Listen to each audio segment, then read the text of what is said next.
होगा। मैंने आपको कोशिश की इसे समझाने की, आप जरूर इसके बाद में देखें। अब इसे वापस हम अगला टाइप का सवाल करते हैं, Q बराबर एन पे आधारित अगला सवाल हम करते हैं। देखिए अगला सवाल है टाइप नंबर 6, छठी टाइप का जो सवाल है इसे मैं आपको करवा देता हूं। अगला सवाल है, आपको दिया जाएगा कि Q बराबर 1.6 इंटू 10 की घात माइनस 20 कूलम का अस्तित्व क्या संभव है। अस्तित्व क्या संभव है। तो इसका आंसर यस या नो में होगा। तो हमें Q की वैल्यू दे रखी है और अस्तित्व पूछा है आवेश का। तो आप इस क्वेश्चन को कैसे करेंगे, तो आपको पता है Q बराबर n ही होता है, तो n बराबर आ जाएगा Q बटा E। तो n बराबर Q का मान आ जाएगा 1.6 इंटू 10 की घात माइनस 20, E का मान आ जाएगा 1.6 इंटू 10 की घात माइनस 19, तो ये बन जाएगा माइनस 20 और यहाँ बन जाएगा प्लस 19। तो ये मान आ गया आपका 10 की घात माइनस 1, 10 की घात माइनस 1 का मतलब होता है 1 बटा 10 यानी 0.1। अभी मैंने आपको पहले पढ़ाया था कि n जो है वो पूर्णांक होते हैं। पूर्णांक का क्या मतलब होता है कि इसके अंदर पॉइंटों की वैल्यू नहीं होती, n की वैल्यू 1 2 3 रहती है। लेकिन इस प्रश्न में हमें जो n का मान प्राप्त हुआ है वो है 0.1, इसलिए 0.1 तो n का मान कभी हो ही नहीं सकता है। n का मान संभव नहीं, ये पॉइंटों में नहीं हो सकता, इसलिए 1.6 इंटू 10 की घात माइनस 20 कूलम का स्वतंत्र अस्तित्व कभी भी संभव नहीं है। इसका आंसर होगा नहीं, ये संभव नहीं है। इसमें आपको n चेक करना होता है, n यदि पूर्णांक आ जाए तो अस्तित्व संभव है, और n अगर पॉइंटों में आ जाए 0.1 0.2 0.3 पॉइंटों में आते ही आपको आंसर दे देना है नो। तो क्या इसका अस्तित्व संभव है? आंसर है नहीं। क्यों नहीं है? क्योंकि n का आंसर आया 0.1 जो कि संभव नहीं है। ये छठी टाइप का सवाल आपको जरूर अच्छे से समझ में आ गया होगा। अब लास्ट टाइप है टाइप नंबर 7, इसे हम करेंगे, इसे आप अच्छे से समझना। जो टाइप नंबर 7 है इसे आप देखेंगे। जो टाइप नंबर 7 है इसमें हमारे को दिया गया है कि एक वस्तु, ये मान लीजिए A है और ये B है, इसके बीच में सपोज कीजिए एक तार जुड़ा हुआ है। ये मान लीजिए, समझाने के लिए बता रहा हूं चित्र। मान लीजिए एक वस्तु A B से एक तार से जुड़ी हुई है और ये इसको इलेक्ट्रॉन दे रही है, ठीक है, ये इसको इलेक्ट्रॉन दे रही है।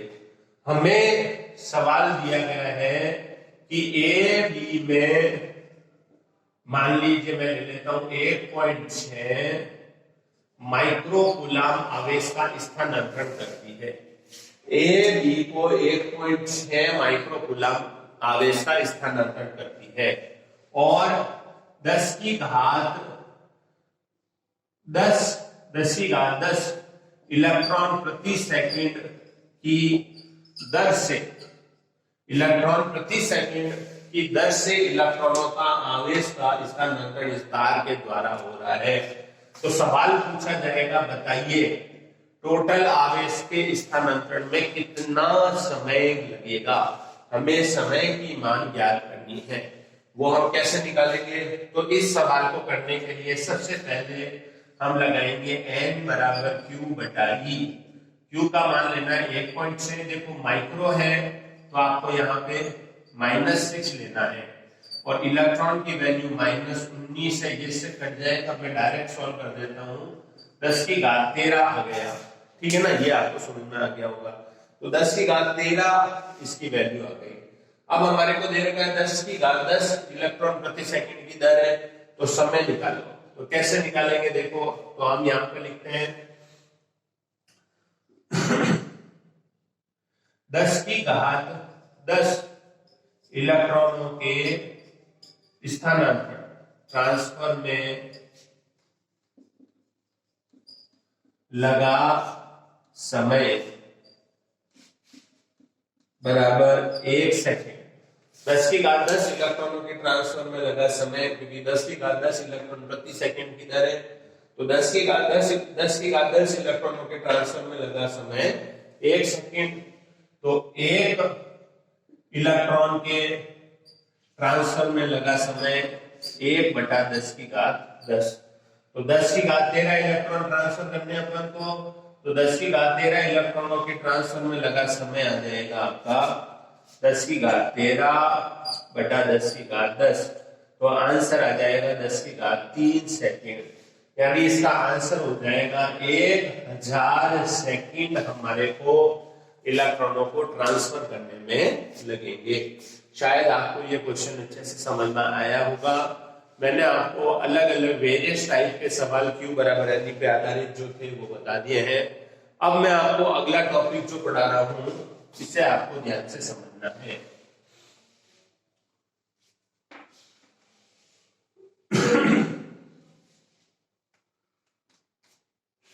अगला हमारा जो टॉपिक है वो है आवेश और द्रव्यमान में अंतर।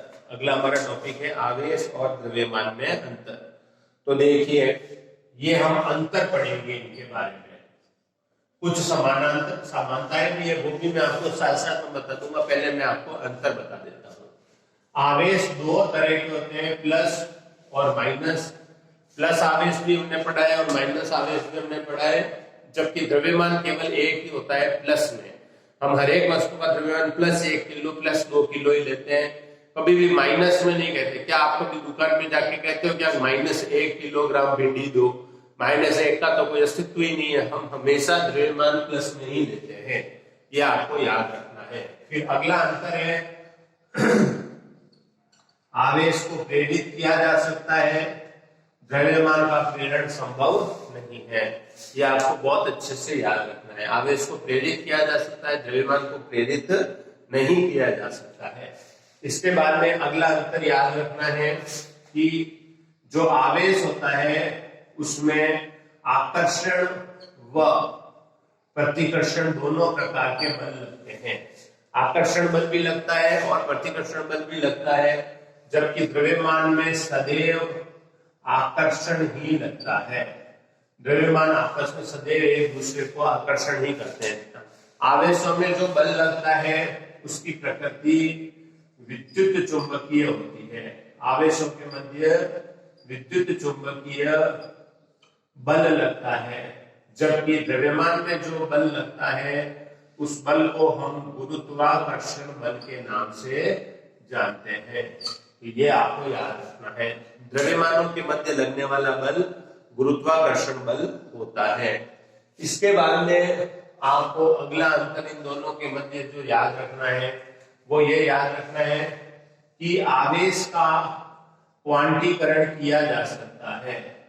आवेश का क्वांटीकरण किया जा सकता है, द्रव्यमान को क्वांटीकृत नहीं किया जा सकता। आवेश का तो छोटे से छोटा आवेश जो है वो 1 इलेक्ट्रॉन आवेश का क्वांटीकरण संभव है, जबकि द्रव्यमान का क्वांटीकरण संभव नहीं है। यह आपको अंतर याद रखना है। इसके बाद में अगला आपको समझना है कि आवेश के बिना द्रव्यमान का अस्तित्व संभव है। जैसे न्यूट्रॉन का द्रव्यमान है 1.674 × 10 की घात -27 किलोग्राम, लेकिन इसका आवेश नहीं है। तो इसका अर्थ क्या हो गया? आवेश के बिना द्रव्यमान का अस्तित्व संभव है, लेकिन ऐसा इसका रिवर्स पॉसिबल नहीं है कि द्रव्यमान के बिना आवेश का अस्तित्व संभव नहीं है। आप एक भी ऐसा कण नहीं बता सकते हो जिसका आवेश तो है लेकिन द्रव्यमान नहीं है। तो ये थोड़ा सा ट्रिकी है, वापस समझ लीजिए। द्रव्यमान के बिना आवेश का अस्तित्व संभव नहीं है। एक भी ऐसा कण संभव नहीं है दुनिया में जिसका द्रव्यमान नहीं हो और उसके अंदर आवेश हो।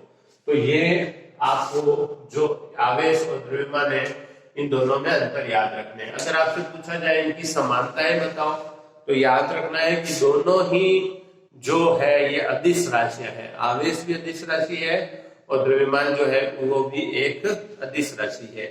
तो ये आपको याद रखने हैं। फिर एक और आपको अंतर याद रखना है इसके बीच में, किसी भी वस्तु का आवेश उसके वेग पे निर्भर नहीं करता है। आप चाहे वेग को बढ़ा दो चाहे कम कर दो, जो उसका आवेश है इलेक्ट्रॉन को चाहे आप लाइट की स्पीड से चला दो, लेकिन इलेक्ट्रॉन के आवेश के मान में ना तो वृद्धि होगी ना ही कमी होगी। लेकिन जो द्रव्यमान होता है वो वेग पे निर्भर करता है। ये आइंस्टीन के सापेक्षिकता के सिद्धांत का सूत्र है, m बराबर m01 माइनस v स्क्वायर बटा c स्क्वायर। यानी अगर हम किसी वस्तु के वेग में वृद्धि करें तो वेग में वृद्धि के साथ साथ उसके द्रव्यमान में भी वृद्धि होती है। जब कोई वस्तु बहुत ज्यादा तीव्र वेग से गति करती है तो उसके द्रव्यमान में भी वृद्धि होती है। तो याद रखेंगे आवेश वेग पे निर्भर नहीं करता है, जबकि जो द्रव्यमान है वो वेग पे निर्भर करता है। इसी तरह से जो आवेश है वो संरक्षित होता है। आवेश को न तो उत्पन्न किया जा सकता है, न ही नष्ट किया जा सकता है, लेकिन द्रव्यमान को ऊर्जा में रूपांतरित किया जा सकता है। आप द्रव्यमान के अंदर कमी कर सकते हो और उसको ऊर्जा में रूपांतरित कर सकते हो, लेकिन आवेश जो होता है उसका मान हमेशा संरक्षित रहता है। तो ये मैंने आपको आवेश और द्रव्यमान दोनों में अंतर बता दिए। अब मैं आपको आज का जो लास्ट टॉपिक है उसको स्टार्ट करने वाला हूं। बड़ा इंपॉर्टेंट टॉपिक है, बेसिक पार्ट है, इसको आपको ध्यान से समझना है। वो है कूलाम का नियम। अब हम कूलाम का नियम पढ़ेंगे, याद रखना है आपको कूलाम का नियम। देखिए कुछ पॉइंट बता देता हूं मैं आपको। कूलाम का नियम जो है वो दो स्थिर आवेशों के मध्य विद्युत बल ज्ञात जब करना हो, जब दो आवेश दिए हुए हो और उन दोनों के मध्य कितना विद्युत बल लग रहा है इसका मान ज्ञात करना हो, तो हम कूलाम का नियम लगाते हैं। अगर तीन आवेश दिए हुए हो और आप सोचो मैं कूलाम के नियम में कोई रूपांतरण कर दूं, चेंज कर दूं, तो ऐसा पॉसिबल नहीं है। फिर वहां पर अध्यारोपण का सिद्धांत लगेगा। कूलाम का नियम स्वयं जो है वो केवल दो स्थिर आवेशों के मध्य लगता है। इसमें ये ध्यान रखेंगे कि दो आवेशों के बीच की दूरी जो मिनिमम 10 की घात माइनस 15 मीटर तो होनी ही चाहिए। ये मिनिमम वैल्यू बता दी। यूं नहीं है कि दोनों आवेश चिपके हुए एक दूसरे से, ऐसा नहीं है। दोनों आवेशों के बीच में जो कुल दूरी है, कम से कम दूरी है, वो 10 की घात माइनस 15 मीटर से अधिक होनी चाहिए। दूसरा पॉइंट आपको याद रखना है, जो कूलाम का नियम है वो ये कहता है कि जो आवेशों के मध्य जो बल है वो आवेशों के गुणनफल के समानुपाती होगा। तो देखिए इस चित्र में ये दो आवेश हैं, प्लस माइनस कुछ भी हो सकता है।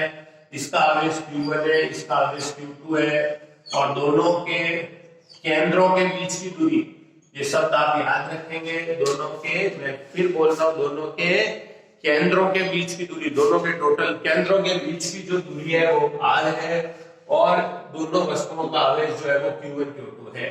तो भाई पहली बात है, जो विद्युत बल है वो आवेशों के गुणनफल के समानुपाती है। यानी जैसे जैसे आवेशों के मान में वृद्धि होगी उनके गुणे में भी वृद्धि होगी, गुणे में वृद्धि होगी तो उनमें लगने वाले बल के मान में भी वृद्धि होगी। तीसरा जो बल है वह आवेशों के केंद्रों के बीच की दूरी के वर्ग के व्युत्क्रमानुपाती होगा। जो विद्युत बल है वह आवेशों के केंद्रों के बीच की दूरी के वर्ग के व्युत्क्रमानुपाती होगा। यह आपको याद रखना है। और चौथा पॉइंट जो है मोस्ट इंपोर्टेंट, जो बल है इसकी दिशा, बल की दिशा आवेशों के केंद्रों को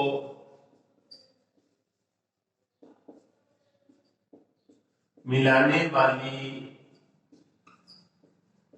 रेखा के अनुदिश होगी। ये एक बहुत इंपॉर्टेंट पॉइंट है, इसे आपको याद रखना है। इसका क्या मतलब है, मैं इसका मतलब आपको चित्र के द्वारा समझाता हूं। देखिए ये दो आवेश है, इसके मध्य बल लगेगा। अब देखो बल या तो आकर्षण होगा या प्रतिकर्षण होगा, ये आपको पता है। अब बल की दिशा कैसे निकालनी है, बल का मान तो इससे पता चलेगा, बल की दिशा, बल सदिश है ना, तो बल की दिशा कैसे निकालनी है उसको बता देता हूं। तो दोनों आवेशों के केंद्रों को मिला लो। अगर प्रतिकर्षण है तो बाहर लगा दो, और यदि मान लीजिए ये तो प्रतिकर्षण है, और अगर एक आकर्षण दिया रखा है प्लस माइनस, तो इसमें जो बल होगा वो केंद्रों को मिलाने वाली रेखा में अंदर की ओर हो जाएगा। जैसे मैं आपको एक और एग्जांपल दे देता हूं। मान लीजिए हमारे को त्रिभुज दे रखा है, ये मान लीजिए हमको एक त्रिभुज दे रखा है। इस त्रिभुज में ये प्लस, ये माइनस है।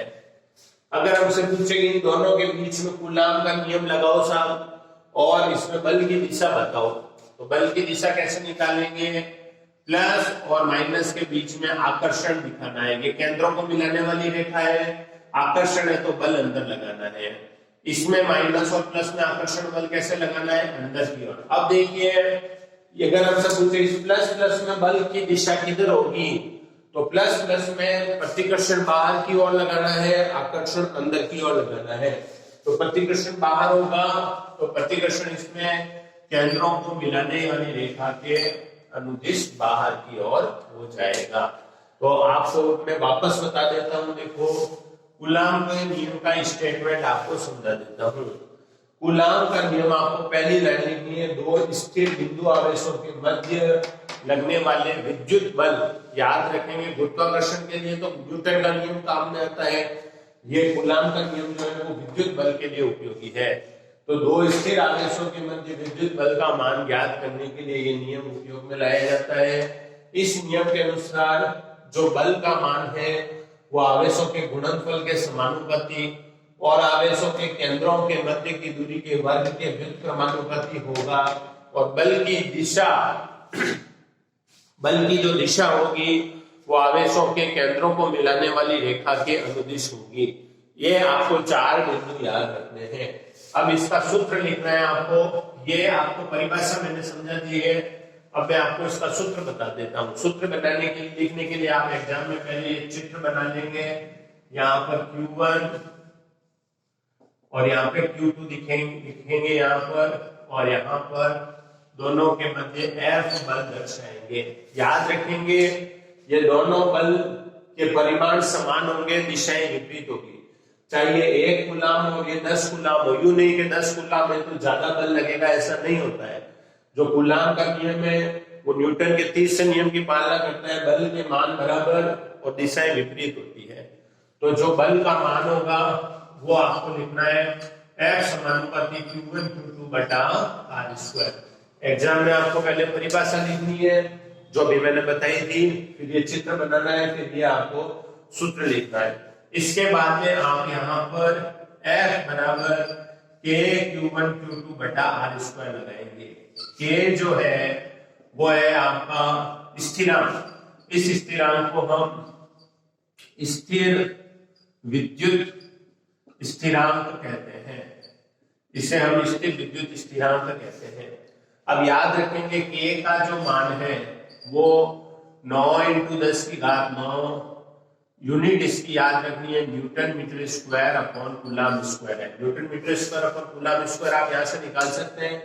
K का मान निकालेंगे तो F × R square upon Q1 Q2 हो जाएगा, और बल का मात्रक है newton metre square coulomb × coulomb coulomb square, तो ये आपकी यूनिट आ जाएगी। K की वैल्यू आप इस सूत्र के द्वारा भी लिखोगे। K जो होगा वो आ जाएगा 1/4πε0 Q1 Q2 bye R square. Epsilon 0 जो है इसे हम निर्वात की विद्युतशीलता कहते हैं। यह निर्वात की